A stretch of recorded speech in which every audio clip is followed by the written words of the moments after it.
మహిమ.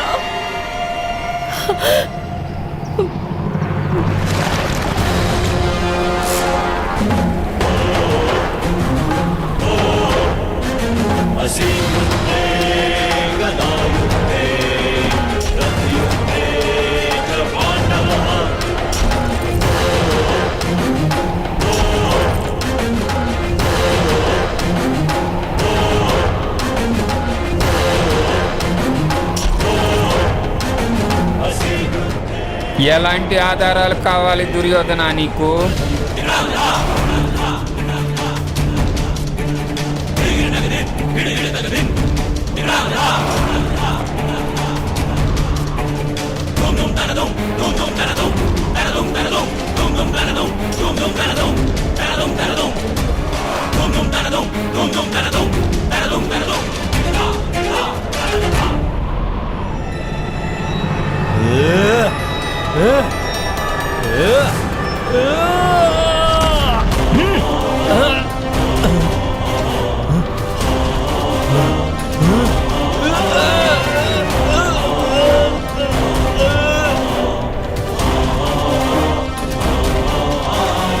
నిజంగా దాడి చేయాలని అంత ఆశగా ఉంటే రా, నీ కోరిక నేను మన్నిస్తున్నాను.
మహాశయ కర్ణ, అగ్ని ఎక్కడ నివసిస్తుందో అక్కడ దాని కార్యం ప్రస్ఫుటమవుతుంది.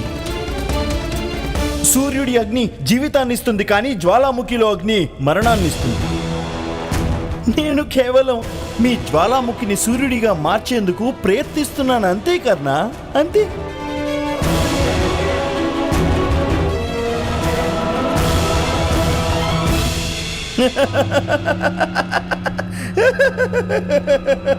కేవలం ప్రయత్నమే, కేవలం ప్రయత్నమే. రండి, జూదం ఆడుకుందాం, రండి.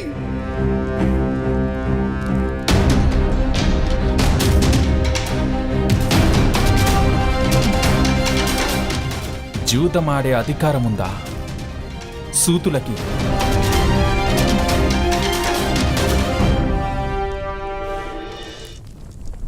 అధికారమా? మహాశయ కర్ణ, జూదం అలాగే మధురకు అధికారం అందరికీ ఉంది. నీచమైన వస్తువుల మహత్యం అదే కదా, అవి జాతి భేదాలు చూపించవు.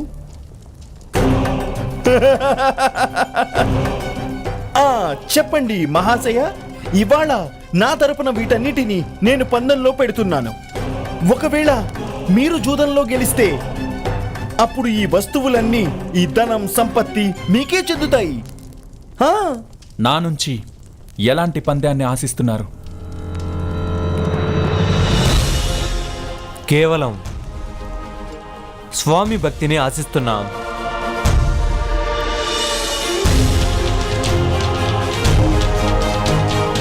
మిత్రమా కర్ణ,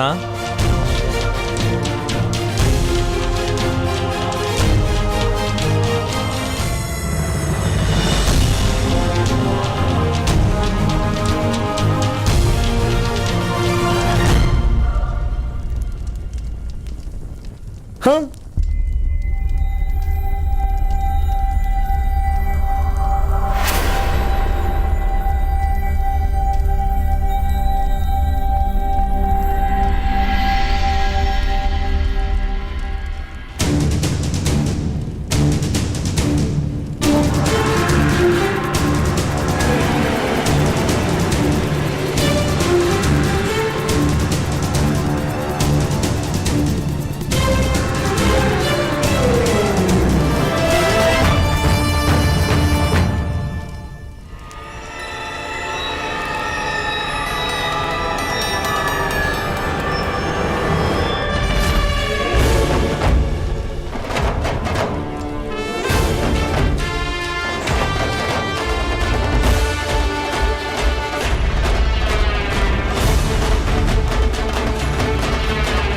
ఎప్పటిదాకా జ్వాలాముఖితో విస్ఫోటనం జరగదో అప్పటిదాకా అది సూర్యుడేంటి ఇంట్లో దీపంగా కూడా కాలేదు.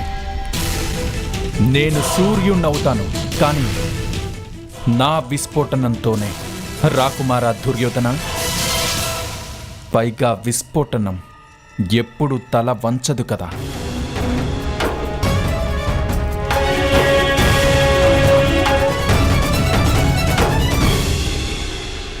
మావయ్య గారు, ఈ సూతపుత్రుని నేను వదిలిపెట్టను. లేదు లేదు పుత్ర దుర్యోధన, నా కాబోయే సామ్రాట్ లేదు. ఇతని జీవితమే నీ విజయం అవుతుంది పుత్ర దుర్యోధన. పైగా విజయం ఎప్పుడు లభిస్తుందంటే మనిషి ప్రయత్నానికి అవసరమనే సహాయం దొరికినప్పుడే. మరో అవసరం తప్పకుండా వస్తుంది పుత్ర, తప్పకుండా. ధైర్యంగా ఉండు, నీకు కూడా అవకాశం వస్తుంది. అప్పుడు విజయం నీకే సొంతమవుతుంది పుత్ర.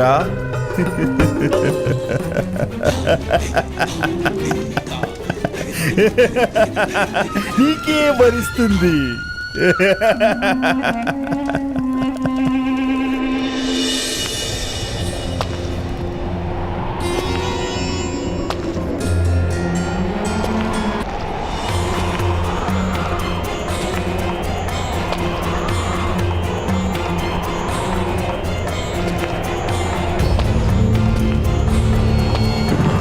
దాడి చేయండి, దాడుకోండి.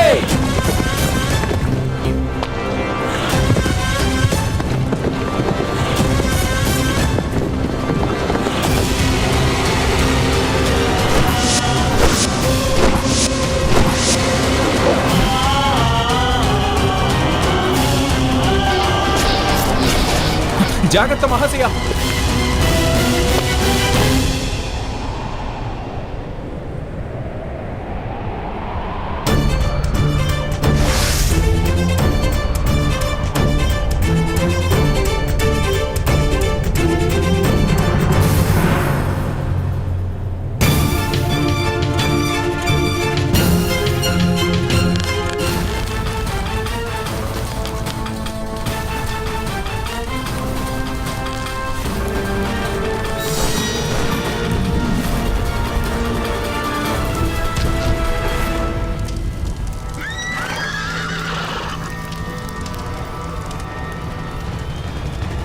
ఒకవేళ నేనే తలుచుకుంటే ఈ పాంచాలాన్ని మొత్తం భస్మం చేసేవాడిని.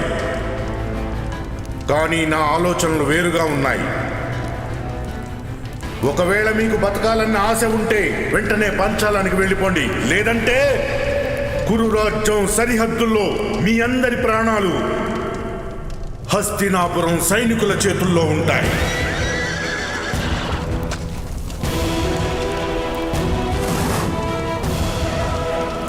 పాంచాల సైన్యమా, దాడి చెయ్యండి.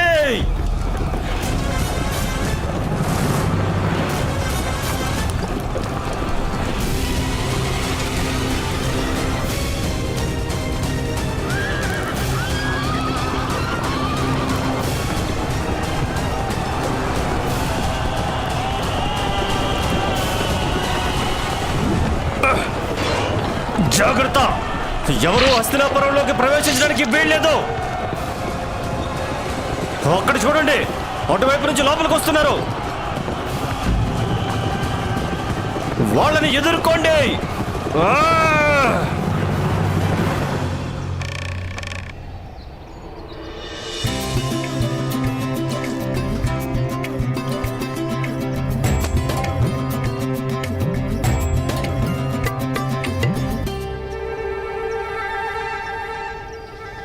నా రక్షణ కోసమే ఈ అనుష్ఠానమైతే మాత, మరి నేను ఫలాలు తినడానికి ఆజ్ఞ ఇవ్వాలి కదా.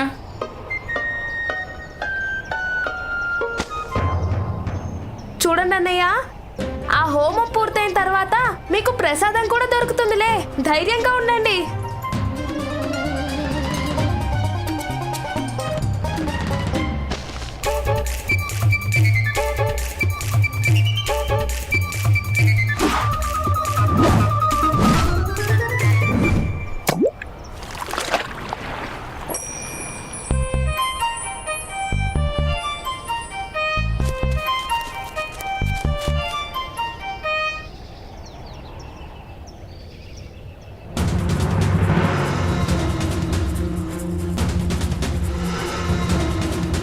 అన్నయ్య అర్జున, అన్నయ్య భీమా,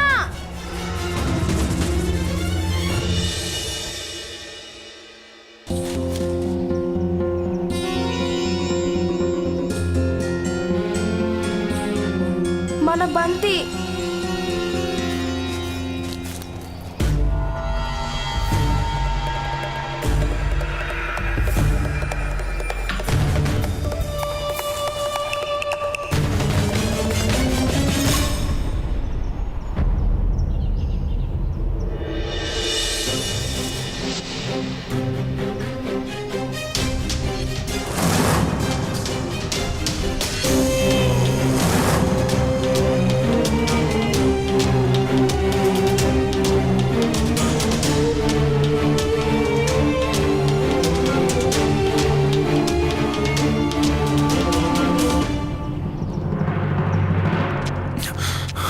ఆగు. ఏమైంది సైనిక, చెప్పండి. పాంచాల సైనికులు ఎక్కడికి వెళ్ళారు? పాంచాల సైనికులు బొగత గ్రామంలోకి చొచ్చుకెళ్లారు. అది మాత్రమే కాదు, పాంచాల సైనికులు బొగత గ్రామం ప్రజల్ని తమ బందీలుగా చేసుకున్నారు. ఇప్పుడు మనం లోపలికి వెళ్తే వాళ్ళ ప్రాణాలకు ప్రమాదం వాటిల్లోచు. కానీ మీరు ఇక్కడే నుంచుంటే మరి వాళ్ళ ప్రాణాలకు ఇంకా ప్రమాదం రావచ్చు కదా. పదండి. కానీ మాకు లోపలికి వెళ్ళడానికి అనుమతి లేదు. కానీ నేను ఆదేశం కోసం ఎదురు చూడలేను.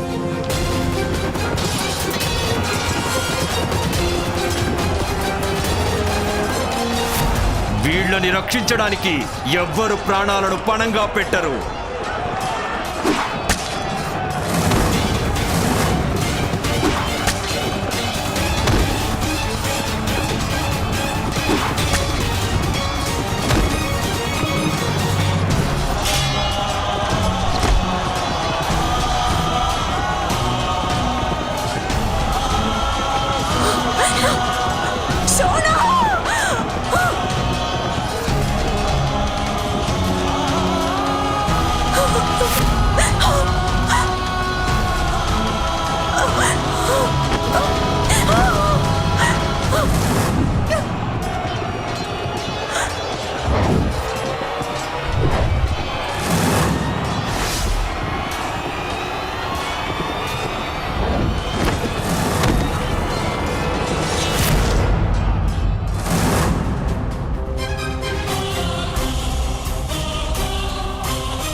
ఇప్పుడు మిమ్మల్ని రక్షించడానికి ఎవరు వస్తారు?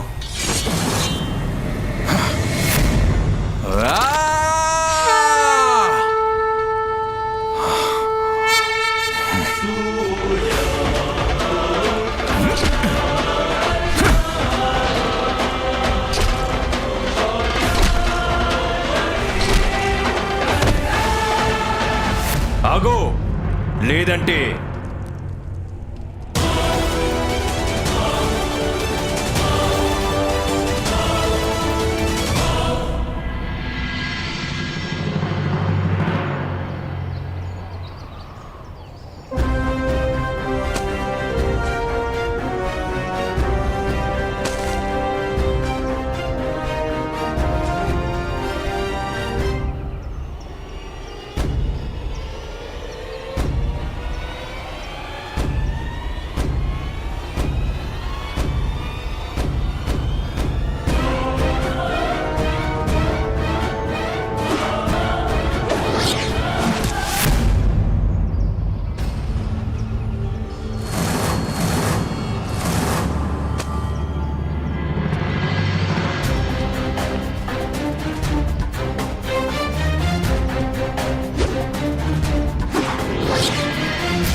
అద్భుతం మహాశయ. మీరెవరండి?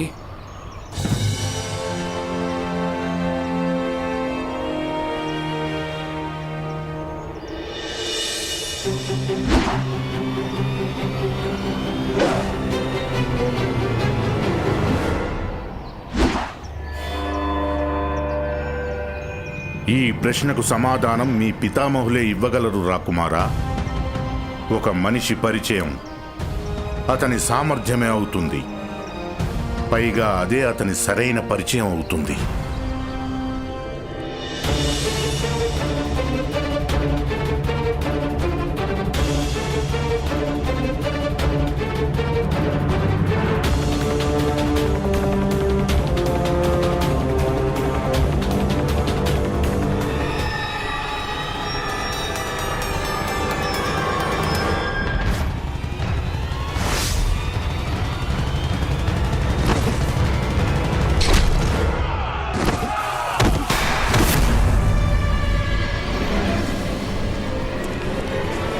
ఎవరైనా ముందుకొచ్చారంటే వీళ్ళ ప్రాణాలు గాల్లో కలిసిపోతాయి.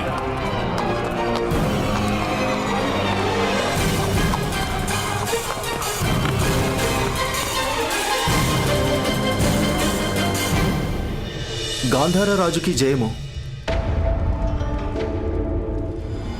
భుగత గ్రామానికి చెందిన కొందరిని బందీలుగా చేసి పాంచాల సైనికులు సరిహద్దు దాటిపోతున్నారు. అయితే నేనేం చెయ్యను? నాకు చెప్పొద్దు, వెళ్ళి పితామహులకు చెప్పండి. మహామహితాత్ములు ఈ సమయంలో హస్తినాపురంలో లేరు. పైగా మహారాజు కూడా విశ్రాంతి తీసుకుంటున్నారు.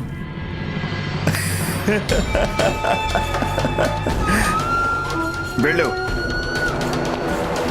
పుత్ర.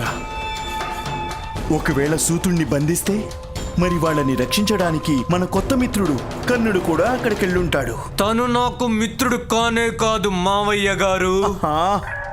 అయితే ఇప్పుడు అవుతాడులేనా కాబోయే సామ్రాట్. ఏ అవకాశం కోసం మనం ఇన్నాళ్ళు ఎదురు చూస్తున్నామో అది వెంటనే నీకు ప్రాప్తించింది. పైగా మన అదృష్టం కొద్దీ పాండవులు కూడా ఈ సమయంలో ఏదో అనుష్ఠానం చేసుకుంటారు. ఈ అవకాశాన్ని ఉపయోగించుకో పుత్ర. త్వరగా వెళ్ళు. కానీ గుర్తుంచుకో, మనుషుల స్వాభావిక గుణాలు సమయాన్ని వృధా చేయకూడదు, అవకాశాన్ని అవమానించొద్దు.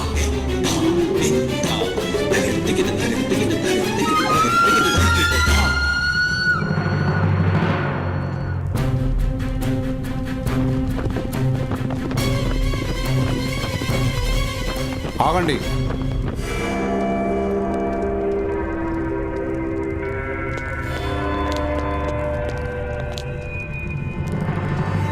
ఏమైంది? మీరంతా ఇక్కడే ఎందుకు ఆగారు? ఇది హస్తినాపురం పొలిమేర. ఇక్కడి నుంచి పాంచాల రాజ్యం మొదలవుతుంది. మాకు ఈ రాజ్యంలోకి వెళ్ళడానికి అనుమతి లేదు. ఇప్పుడు మేము పాంచాల రాజ్యంలోకి వెళితే అది యుద్ధానికి ఆహ్వానంగా భావించవచ్చు. కానీ ఆ సైనికులు నా కుటుంబ సభ్యుల్ని, గ్రామస్తుల్ని బందీలుగా చేసి తీసుకెళ్లారు. వాళ్ళని రక్షించడం మీ కర్తవ్యం కాదా? ఎద్దుని రక్షించడానికి ఏనుగుని బలివ్వకూడదు. కొందరు సూతుల కోసం మొత్తం రాజ్యం యుద్ధం చేయదు కదా.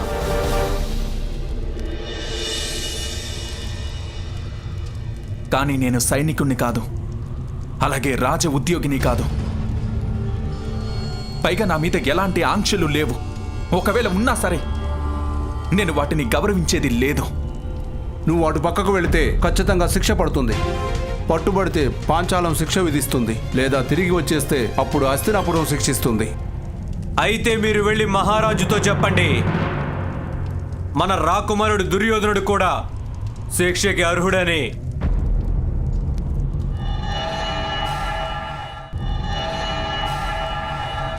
ఎందుకంటే ప్రజల ప్రాణాలను రక్షించాల్సిన సమయం వస్తే అప్పుడు నేను రాజనీతి గురించి ఆలోచిస్తూ కూర్చోలేను.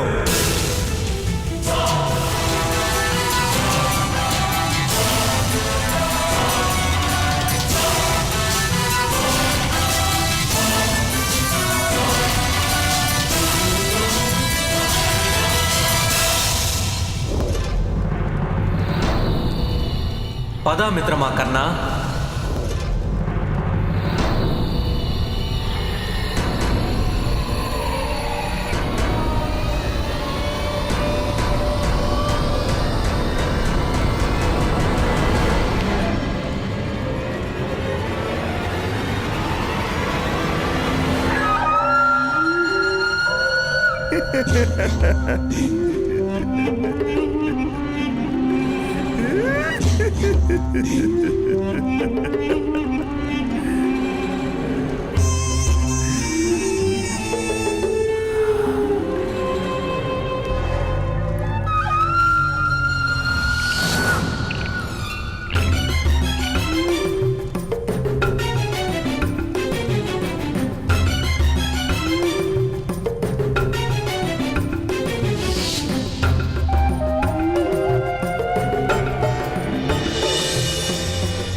నా శ్వాస, నా ఆశ, నా ధ్యానం, నా ఆలోచన అన్నీ నువ్వే దుర్యోధన.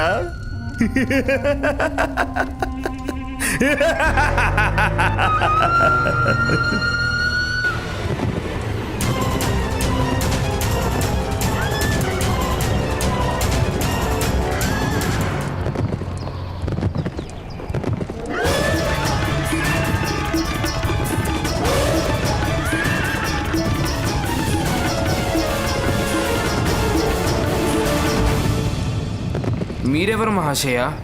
మీకు అసలు ఇదెలా సాధ్యమైంది? భరద్వాజ పుత్రుడు ద్రోణుడికి ఏది అసంభవం కాదు.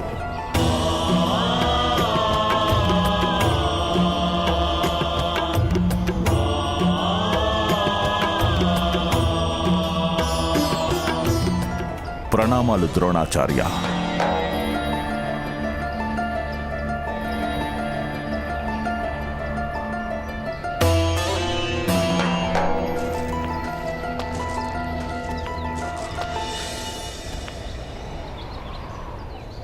మీరు హస్తినాపురానికి రావడం నిజంగా మా సద్భాగ్యమే కదా. సద్భాగ్యానికి దౌర్భాగ్యానికి నిర్ణయం అంత తేలిగ్గా తీసుకోకండి మహామహితాత్మ.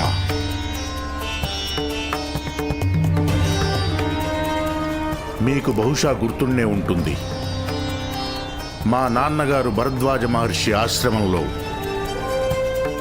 పాంచాల రాకుమారుడు ద్రుపదుడు విద్యాభ్యాసం చేశాడు. నాకు తెలుసు ఆచార్య. తను నాకు మంచి మిత్రుడు మహామహితాత్మ. చాలా ప్రేమ ఉండేది మా ఇద్దరి మధ్యలో. ఆ స్నేహం కారణంగానే నేను ద్రుపదుడికి నా విద్యలో భాగమిచ్చాను, నా జ్ఞానంలో భాగమిచ్చాను. ద్రుపదుడు నాకు మాటిచ్చాడు, తన జీవితంలో ఎన్ని లాభాలు కలుగుతాయో వాటిలో సగభాగమిస్తా అన్నాడు. కానీ నేను ఒకసారి రాజ్యంలో సగభాగం అడిగేందుకు వెళ్ళినప్పుడు మీకు తెలుసా తను నాతో ఎలా ప్రవర్తించాడో? తను నన్ను అవమానించాడు, నన్ను తిరస్కరించాడు.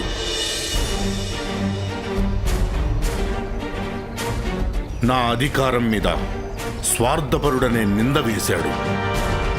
స్వార్థపరుడన్నాడు. తను కేవలం మిత్రుణ్ణి మాత్రమే అవమానించలేదు, తను ఒక ఆచార్యుణ్ణి కూడా అవమానించాడు. సరిగ్గా అదే రోజున మహామహితాత్మ నేను ప్రతిజ్ఞ చేశాను, ఒక ఆచార్యుణ్ణి అవమానించినందుకు ప్రతీకారం నా శిష్యులే తీర్చుకుంటారు.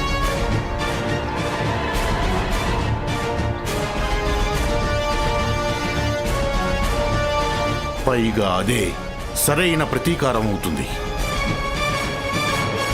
నన్ను బంధించడానికి ద్రుపదుడు సైన్యాన్ని పంపించాడు. మరి ఆ సమయంలో ఆ సైన్యమే కురురాజ్యం సరిహద్దుల్ని ఉల్లంఘించారు. బహుశా దానికంటే ఎక్కువ సైన్యం కూడా రావచ్చు. నేను చెప్పదలుచుకుంది ఏంటంటే, ఒకవేళ మీరు నాకు శరణమిచ్చారంటే అప్పుడు తను దౌర్భాగ్యుడవుతాడు. లేదా ఒకవేళ మీరు నా జ్ఞానాన్ని వాడుకోగలిగితే, నా విద్యను గౌరవించగలిగితే తను సద్భాగ్యుడవుతాడు. నిర్ణయం తీసుకోవాల్సింది మీరే, అదే మంచిది కూడా.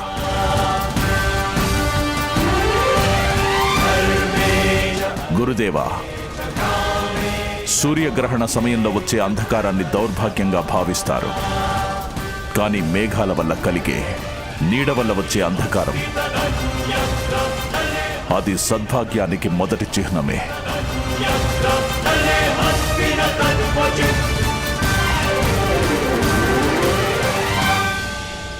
హస్తినాపురం మీకు స్వాగతం పలుకుతోంది.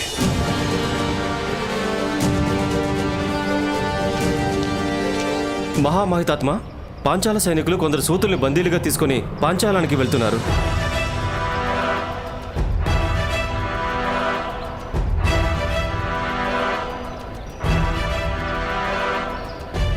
మీకు ఎదురవ్వబోయే ఆపదలకు కూడా స్వాగతం గురుదేవా.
మిత్రమా కర్ణ, ఇవాళ నిజంగా నాకు మీ సామర్థ్యం ఏంటో తెలిసొచ్చింది.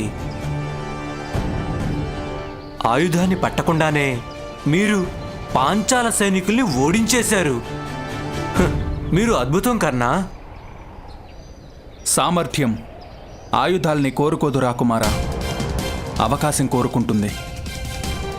మీరు చూపించిన సాహసానికి మీకు ధన్యవాదాలు. ఈ యుద్ధం సాహసం కాదు మిత్రమా.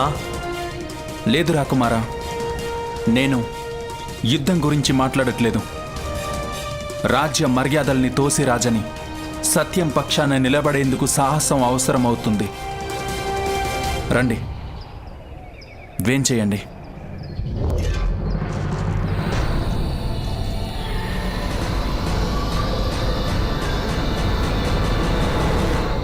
నా పుత్రుడు ఒక్కడే వెళ్ళాడు. ఇంకా మీరు దేనికోసం ఎదురు చూస్తున్నారు? వెళ్ళండి, తనని రక్షించండి, సహాయం చేయండి. పొలిమేర దాటడానికి అనుమతి లేదు మాకు. వీళ్ళ మనకు సాయం చేసేది. మనమే స్వయంగా ముందుకెళ్ళడం మంచిది. పదండి పదండి.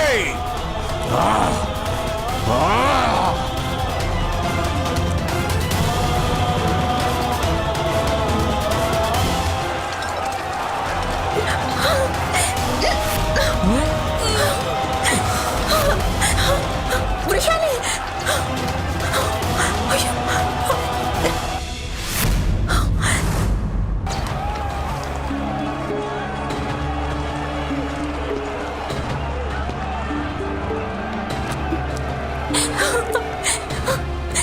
రక్షించండి మహామహితాత్మ.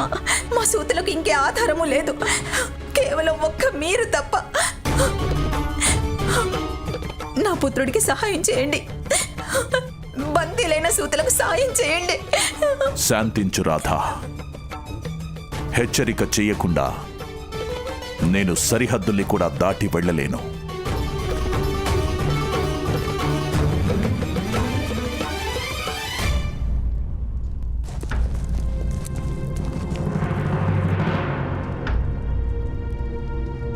అది రాజ్యధర్మం. బందీలైన సూతుల్ని వెంటనే విడిపిస్తాం. హస్తినాపురంలో ఉన్నటువంటి ప్రజల రక్షణ బాధ్యత నాదే కదా.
రాధేయ కర్ణుడికి రాధేయ కర్ణుడికి రాధేయ కర్ణుడికి రాధేయ కర్ణుడికి రాధేయ కర్ణుడికి రాధేయ కర్ణుడికి రాధేయ కర్ణుడికి రాధేయ కర్ణుడికి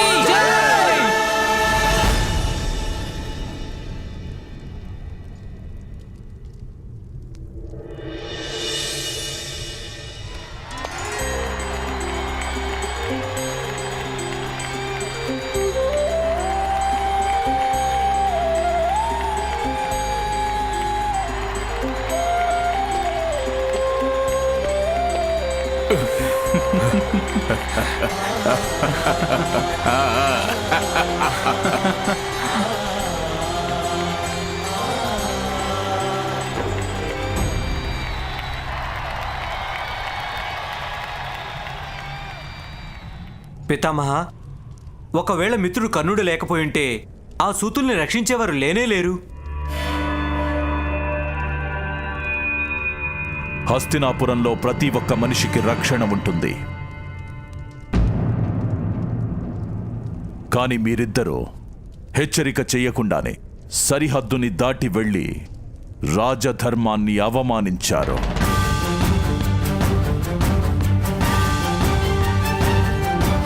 మరి ఈ తప్పిదానికి న్యాయం రాజసభలో జరుగుతుంది.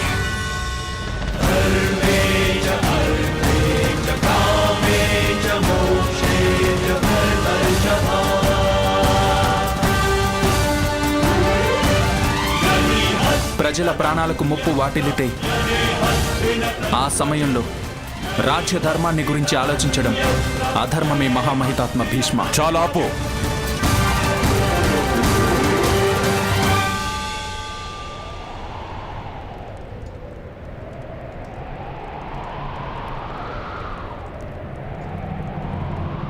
ఎవరు అధికార స్థానంలో కూర్చుంటారో వాళ్ళకి ప్రతి క్షణం రాజధర్మాన్ని ఆలోచించక తప్పదు. ఎవరికి ధైర్యం లేదో వాళ్ళకి రాజ్యంపై అధికారం లేదు.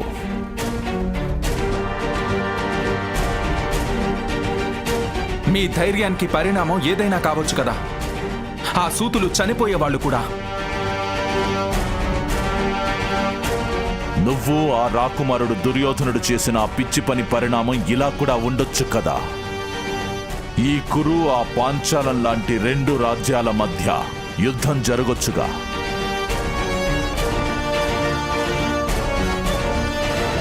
కొందరు చచ్చిపోతారన్న భయంతో మొత్తం సమాజ రక్షణ బాధ్యతని త్యాగం చేయడం కుదరని పని.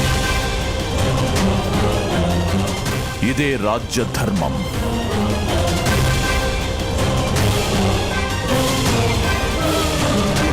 పైగా రాజ్యధర్మం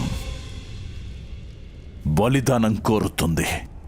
మహామహితాత్మ, అసలెప్పుడైనా సరే ఎందుకు క్షత్రియుల రాజ్యధర్మం మాలాంటి చిన్నవాళ్ల బలిదానాన్నే కోరుకుంటుంది?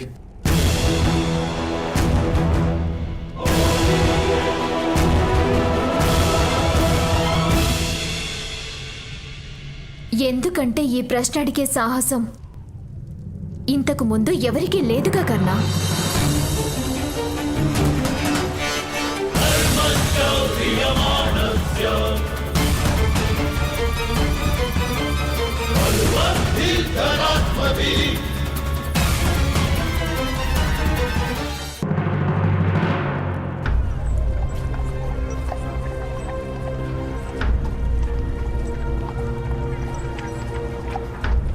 వృషాలి నిజమే చెప్పింది.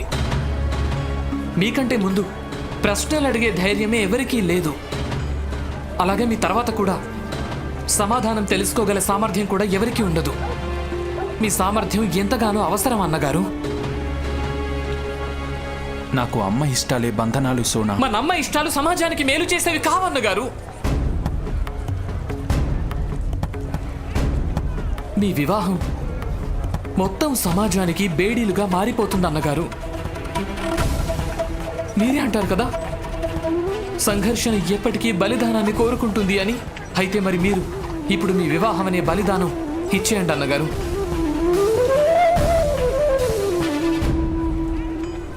నేను వృషాలిని బలిపీఠం ఎక్కించలేను షోనా.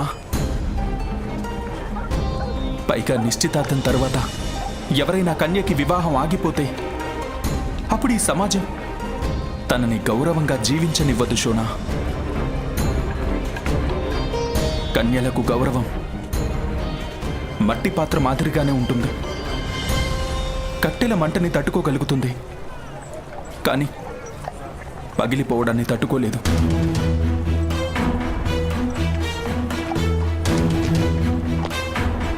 ఇంకా ఈ బంధం విడిపోదు షోనా, ఈ బంధం విడిపోదు.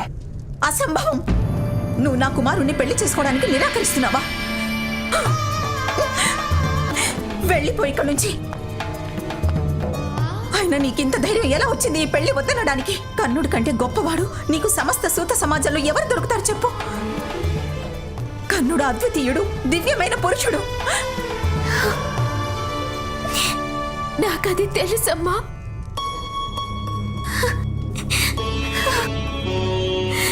నేను కర్ణుడిని తిరస్కరించట్లేదు. నా సౌభాగ్య ద్వారాలని మూసేస్తున్నాను. నాకది తెలుసు.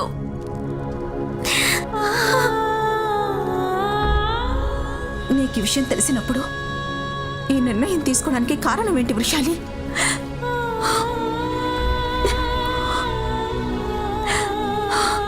నీకు తెలుసా నువ్వే కర్ణుడికి రక్షణ అని? అయినా నీకు తెలుసా కర్ణుడు ఏం చేయదలుచుకున్నాడు? నేను కనుక తనకి ఈ వివాహం అనే బంధనాన్ని వేసి ఉండకపోతే నా కర్ణుడికి ఎలాంటి కష్టం కలుగుతుందో నీకు తెలియదు వృషాలి. కానీ అమ్మా, నేను కర్ణుడికి అడ్డంకిని కాలేను. ఇది చాలా తప్పు. నేను తన జీవితానికి ఎప్పటికీ అడ్డంకిని కాలేను. అది చాలా పాపం.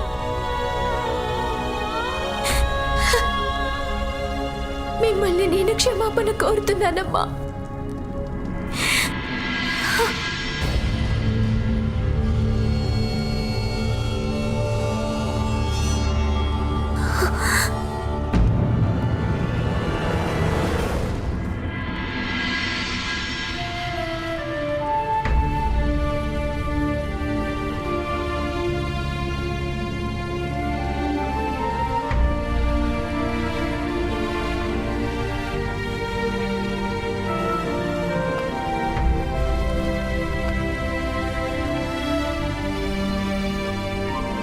నేను నీ కోసం జీవితాంతం ఎదురు చూస్తూనే ఉంటాను కర్ణ.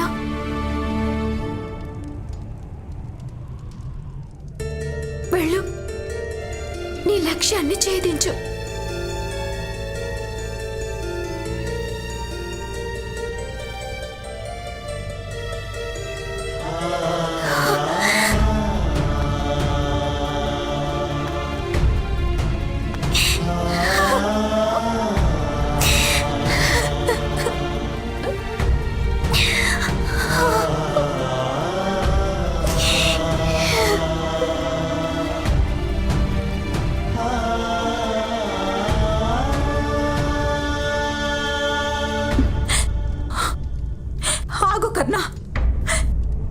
ఎక్కడికి వెళ్తున్నావు? హస్తినాపురం రాజసభకి మాటలతో లక్ష్యాన్ని ఛేదించడానికి వెళ్తున్నాను.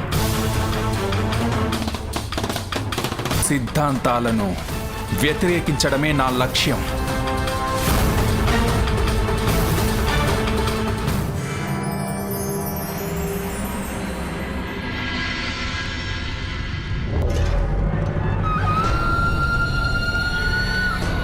రాకుమారా, రాజ్యాన్ని నడిపించడానికి నీతి అలాగే సిద్ధాంతాలు తెలియడం అవసరం. పైగా వాటి గురించి తెలుసుకోవడం రాకుమారుల కర్తవ్యం కుమారా. కానీ పితామహ, సూతుల దుఃఖాన్ని చూసి నేను చలించిపోయాను.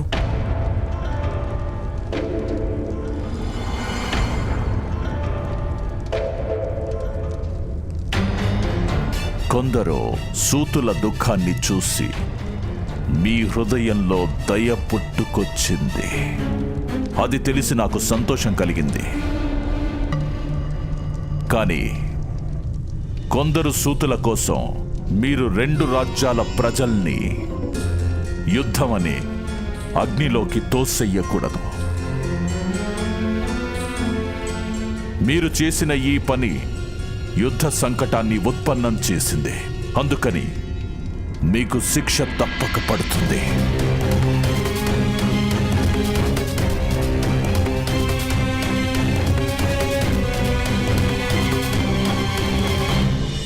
మహామహిమాన్విత,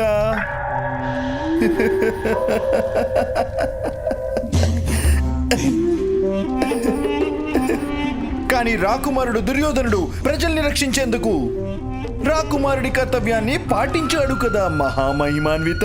అయితే ఈ విషయంగా తనకి పురస్కారం ఇవ్వాలి కదా. కానీ ఈ సమయంలో న్యాయం కూడా చెయ్యాలి కదా. మహారాజా, నేను మీకు విన్నవించుకుంటున్నాను, మీరే న్యాయం చెయ్యండి. కానీ తాతగారు, దుర్యోధనుడికి గురుకుల దీక్ష ఇంకా పూర్తి కానేలేదు. తననసలు మనం ఏ విధంగా శిక్షించగలం? శిక్ష అనేది కూడా శిక్షణలో ఒక భాగంగా భావిస్తారు. ఓ రాజకుమారుడిని సామాన్య అపరాధితో సమానంగా రాజసభలో నిలబెట్టాల్సి వచ్చింది. ఆ అవమానమే తనకి సరైన శిక్ష తాతగారు. రాకుమారుడు దుర్యోధనుడికి పురస్కారం రూపంలో ఓ వరాన్నిస్తున్నాను నేను.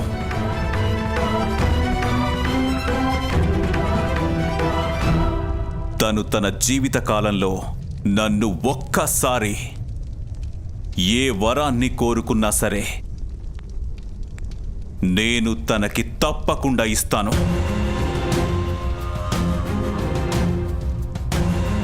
మహారాజా, మీకు అధికారం ఉన్నదాన్ని మాత్రమే మీరివ్వగలరు మహారాజా. కురుకులానికి మాత్రమే అధికారం ఉన్నదాన్ని మీరు ఇవ్వలేరు. నాకు నా పరిమితులేంటో తెలుసు తాతగారు. ఈ పురస్కారాన్ని నువ్వు సరిగ్గా ఉపయోగించుకోవాలి దుర్యోధన. నీ నుండి నేను అదే ఆశిస్తాను కూడా. మహారాజుకి జయము.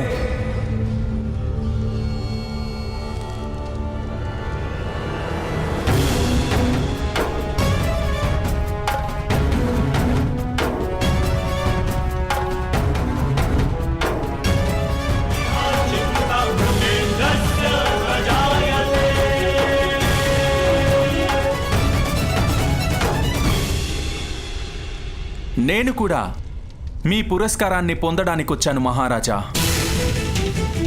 రాకుమారుడు దుర్యోధనుడు నేను ఇద్దరం ఈ పని కలిసే చేశాం. తను పురస్కారానికి అర్హుడైతే మరి స్పష్టంగా నాకు కూడా పురస్కారానికి అధికారం ఉంది. ఎవరు నువ్వు?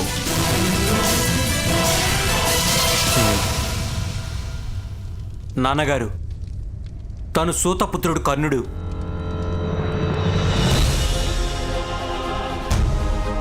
తను కూడా సూతుల్ని రక్షించడానికి తన శౌర్యాన్ని ప్రదర్శించాడు.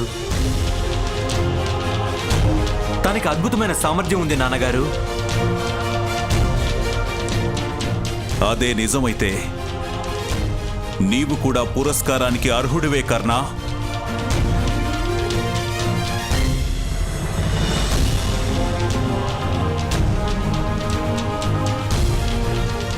మహారాజా, ఎవరికి యుద్ధం చేసే అధికారం లేదో తను ఇతరుల్ని ఏ విధంగా రక్షించగలుగుతాడు?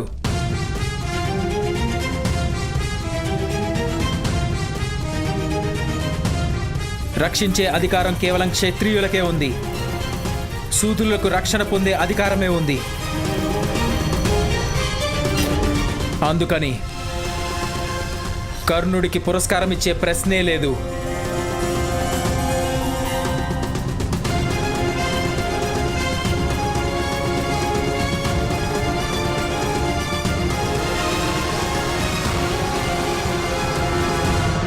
మరి పురస్కారం కాకపోయినా శిక్షించండి మహామంత్రి. నేను కూడా రాకుమారుడు దుర్యోధనుడిలాగే ఎలాంటి అనుమతి లేకుండానే పాంచాల సరిహద్దుని ఉల్లంఘించాను. మరి తనకే శిక్ష విధించినప్పుడు అందులో నాకు కూడా భాగం ఉంది. మరి ఆ సమయంలో నీ చేతిలో ఆయుధం ఉందా? నాకు చేతులే ఆయుధాలు.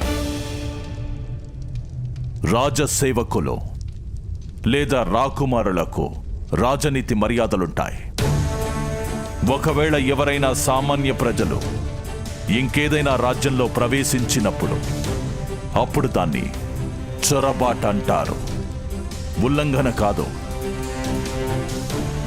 పాంచాలం ఖచ్చితంగా నిన్ను శిక్షిస్తుంది. హస్తినాపురానికి ఇది అపరాధం కాదు.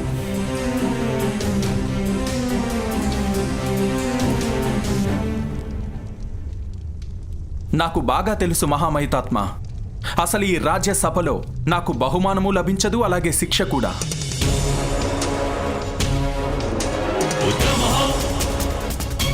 నా ప్రతి ఒక్క పనిని నియమాలు, సిద్ధాంతాలనే మాయాజాలంతో కనిపించకుండా చేసేస్తారు మహామహితాత్మ. ఎందుకంటే ఒకవేళ మీరు నాకు శిక్ష లేదా బహుమానం ఇస్తే దానర్థం ఏమవుతుందంటే నాకు ఖచ్చితంగా సామర్థ్యం ఉన్నట్టు, అలాగే యుద్ధం చేసే అధికారం కూడా.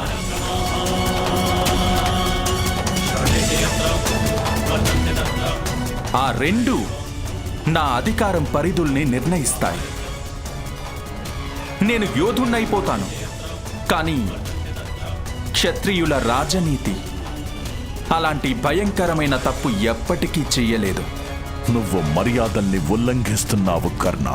నన్ను క్షమించండి. మర్యాదల్ని ఎవరు ఉల్లంఘిస్తారంటే ఆ మర్యాదల్ని గౌరవించే వాళ్లే. నాకసలు మీ మర్యాదలంటే గౌరవమే లేదు మహామహితాత్మ. నిజానికి మర్యాదలకు ఆధారం సామాజిక వ్యవస్థే అవుతుంది కర్ణ. నువ్వు ఒప్పుకోవడం కాదు. అదే వ్యవస్థ ఖచ్చితంగా భంగపడుతుంది.